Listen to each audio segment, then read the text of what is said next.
নমস্কার বন্ধুরা, কেমন আছেন আপনারা সবাই? আশা করি আপনারা সব ভালো সুস্থ আছেন। কাল 3:30 4টে নাগাদ পৌঁছানোর কথা, কিন্তু আমরা 2-2.5 ঘন্টা মতন লেট হওয়ার জন্য বিকেল 6:30 6:45 নাগাদ পৌঁছিয়ে এত ক্লান্ত হয়ে গেছিলাম যে শুধু ফ্রেশন আপ হয়ে ডিনার করে আমরা ঘুমিয়ে যাই, কেন পরের দিন আবার ভোর 4টের সময় আমাদের পুজোর জন্য উঠতে থাকে। তো পুজো টুজো শেষ করে তারপরে এই দুপুর দিকে আমরা একটু মার্কেটটাকে এক্সপ্লোর করতে বেরোই। সব থেকে আগে আকাশ এটিএম থেকে টাকাটা তুলে নিল। পেটিএম বা গুগল পে অনেক জায়গায় আছে, কিন্তু অনেক জায়গায় আবার ক্যাশও দরকার পড়ে। তো তাই আকাশ সব থেকে আগে ক্যাশটা বের করে নিল।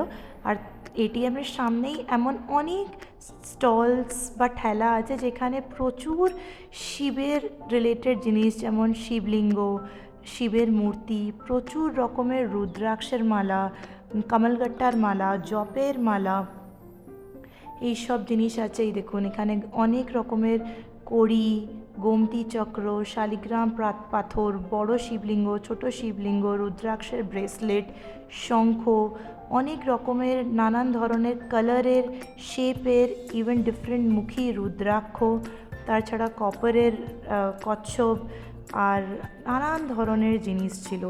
আর এমন ঠেলাতে তো প্রচুর আছেই, এমনি অনেক ঠেলা আছে। তাছাড়া ফিক্স দোকানগুলো আছে যেখানে ওই সেম জিনিসগুলো পাওয়া যায়। তাছাড়া অনেক খেলনাপাতির দোকান, অনেক পুজোর জিনিস, তাছাড়া এই পেড়া, কালাকাঁদ, এইসব ধরনের মিষ্টি, সুগার ফ্রি মিষ্টিও আবার পাওয়া যায়।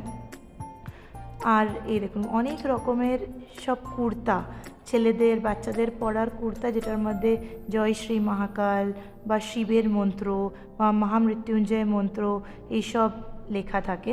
তো আমরা আগেবার যখন এখানে এসেছিলাম তখন আমরা হিমানের জন্য একটা কুর্তা নিয়ে গেছিলাম, তো এইবার কিছু তেমন নেওয়া হয়নি। এই দেখুন, এখানে মোস্ট অফ দ্য দোকান ইয়া তো এইসব শিবের রিলেটেড পুজোর জিনিসের, না হলে প্রচুর খাবারের স্টলস, খাবারের হোটেলস, যেখানে আপনি স্ন্যাক্স থেকে আরম্ভ করেন প্রপার মিল, আন্ধ্রা মিল, মহারাষ্ট্রিয়ান মিল, গুজরাটি মিল, রাজস্থানি মিল, নানান ধরনের মিলস খেতে পারবেন। হিমান ওইদিকে ফুচকা খেলো, কিন্তু আমাদের যেহেতু 3 দিনের পুজোর জন্য বাইরের পেঁয়াজ রসুন কিছুও খাওয়া বারণ ছিল, তো তাই আমরা এই মটর ভাজা, চিনেবাদাম ভাজা আর ছোলা ভাজাকে মিশিয়ে এইটাতে নিলাম। আর এইটাই খেতে খেতে আমরা শহরটাকে বা ওই প্লেসটাকে এক্সপ্লোর করলাম। এটা শহর তো নয়, এটা একটা গ্রাম হচ্ছে। তো যেহেতু গ্রাম হচ্ছে, ছোটো ছোটো বাড়ি, তারপরে প্রচুর বেড়াল, এখানে কুকুর কম দেখলাম, প্রচুর ধরনের বেড়াল দেখতে পারলাম। এই যে সন্ধেবেলা এসে পড়লাম আমরা এই স্বয়ম্ভু কেদারেশ্বর মহাদেব মন্দিরে, যেটা গোদাবরী কুণ্ডের ঠিক পাশেই। আর তাছাড়া এখানে এই শেষ নারায়ণ মন্দিরও আছে, যেটা গুপ্ত গোদাবরীর উদ্গম স্থান হচ্ছে। এই যে এই দিকটা হচ্ছে এই গুপ্ত গোদাবরীর মন্দির।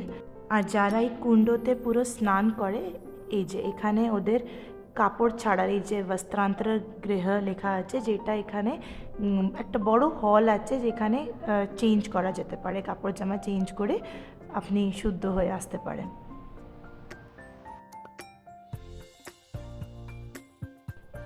এই দেখুন, এখান দিয়ে সিঁড়ি দিয়ে উঠলে আপনি সোজা গেলেন, ওইখানে রুমটা আছে যেখানে আপনি চেঞ্জ করতে পারবেন। এই যে এটা হচ্ছে গোদাবরী কুণ্ড, যেটা পবিত্র গোদাবরী নদীর উৎসস্থল। এই গোদাবরী কুণ্ড থেকে পবিত্র গোদাবরী নদীর উৎপত্তি বলে বিশ্বাস করা হয়। ভক্তদের বিশ্বাস, এখানে স্নান করলে পাপ ক্ষয় হয় এবং আত্মশুদ্ধি লাভ হয়। হিন্দু পুরাণ অনুযায়ী ভগবান শ্রীরাম এখানেই তার পিতৃপুরুষদের উদ্দেশ্যে পিণ্ডদান করেছিলেন। এই কারণে গোদাবরী কুণ্ড পিতৃকর্ম ও শ্রাদ্ধের জন্য অত্যন্ত গুরুত্বপূর্ণ স্থান। গোদাবরী কুণ্ড গভীরভাবে যুক্ত ত্র্যম্বকেশ্বর জ্যোতির্লিঙ্গের সঙ্গে, যা ভগবান শিবের দ্বাদশ জ্যোতির্লিঙ্গগুলোর মধ্যে অন্যতম।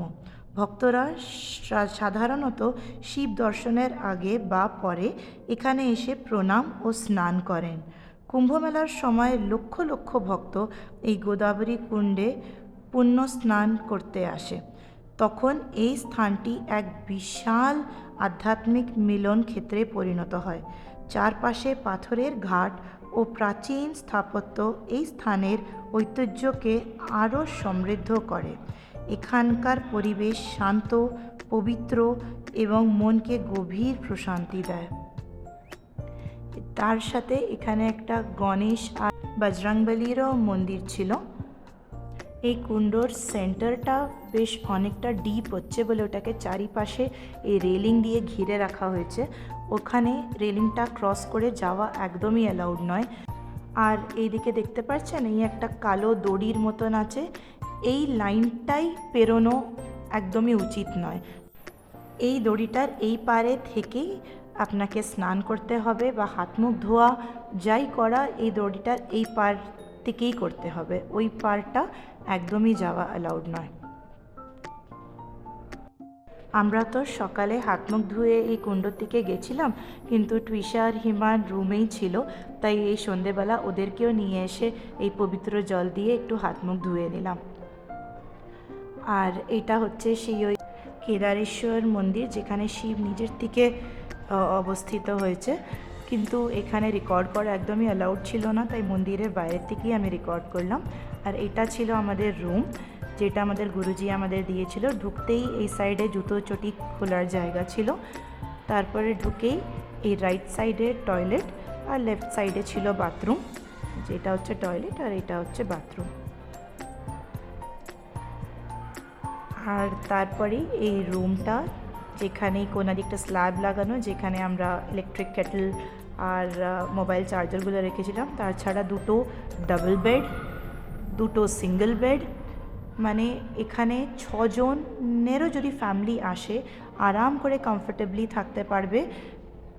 এরা প্রত্যেকটা বেডে দুটো করে বালিশ, দুটো করে মোটা কম্বল, মানে কি ওখানে বেশ ঠান্ডা ছিল।